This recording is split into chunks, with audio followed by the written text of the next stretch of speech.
the next most important thing is trust, man. It's like there's no marriage that's successful without trust. You guys, you've got to tell each other the truth. And one of the reasons that Jung believed that marriage and an oath and a Carl Jung as a bond was necessary, it's really wise. It's like, telling the truth to someone is no simple thing, because there's a bunch of things about all of us that are terrible and weak and reprehensible and shameful and all of those things, and they kind of have to be brought out into the open and dealt with. And you're not going to tell the truth about yourself to someone who can run away screaming when you reveal who you are. And so the marriage bond is something like, okay, here's the deal. I'm going to handcuff myself to you, and you're going to handcuff yourself to me. And then we're going to tell each other the truth, and neither of us are going to get to run away.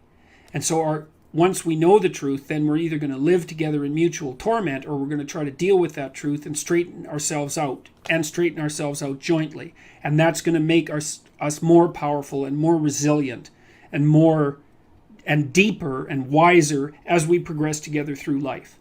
And I think that's absolutely brilliant, because if you leave a back door open, man, you're going to use it, that's for sure.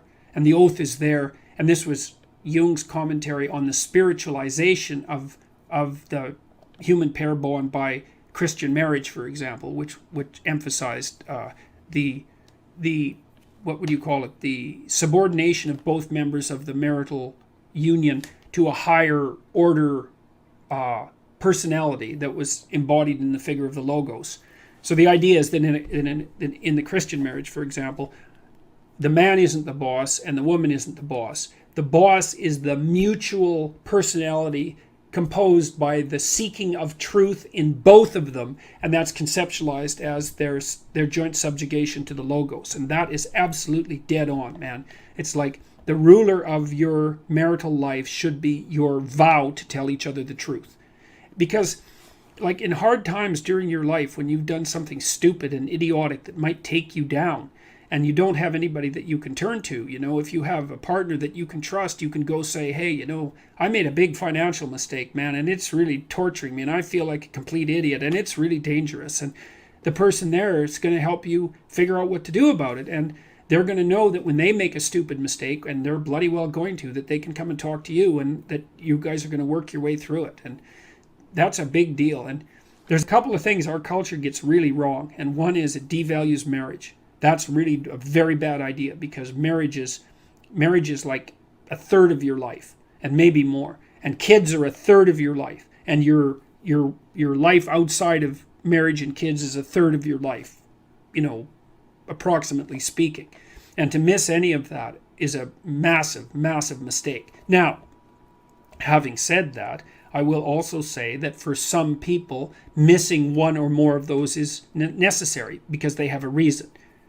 Maybe they're brilliantly creative artists and they need to devote themselves entirely to their career, or they're outstanding in some way, and so they can justify the sacrifice of one part of that triad of being to another part. But generally speaking, it's a very dangerous thing, and it shouldn't be done.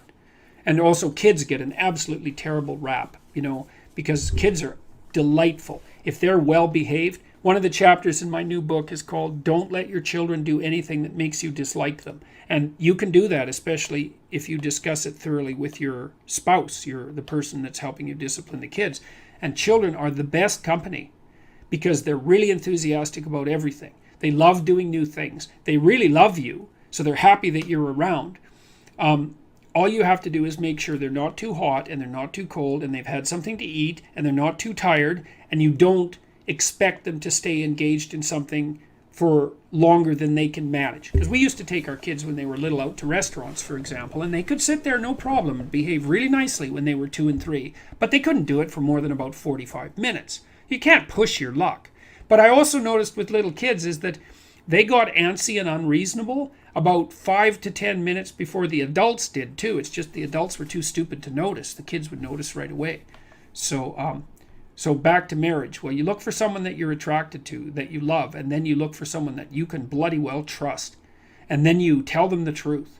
And that way maybe you can get through life, and you can have someone to weave the rope of your being with, and together to make your joint rope stronger, and you can have some continuity in your narrative, and you can have children, and then you can have grandchildren, and like you can have a life, man. And there's nothing, you're so fortunate if you can manage that. And so, okay, so there's that one.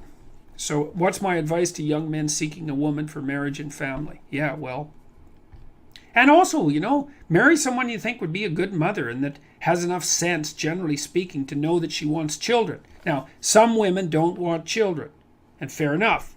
And some women perhaps shouldn't have children. That's also possible. But the general rule of thumb is, especially once a woman's, in her mid-20s, if she doesn't know that she wants children or won't admit it, unless she has a viciously important reason, then she's not oriented properly psychologically. She isn't. She doesn't know what's important in life. Now, that might also be the case with you, and it probably is. But as a rule of thumb, that's a really good one.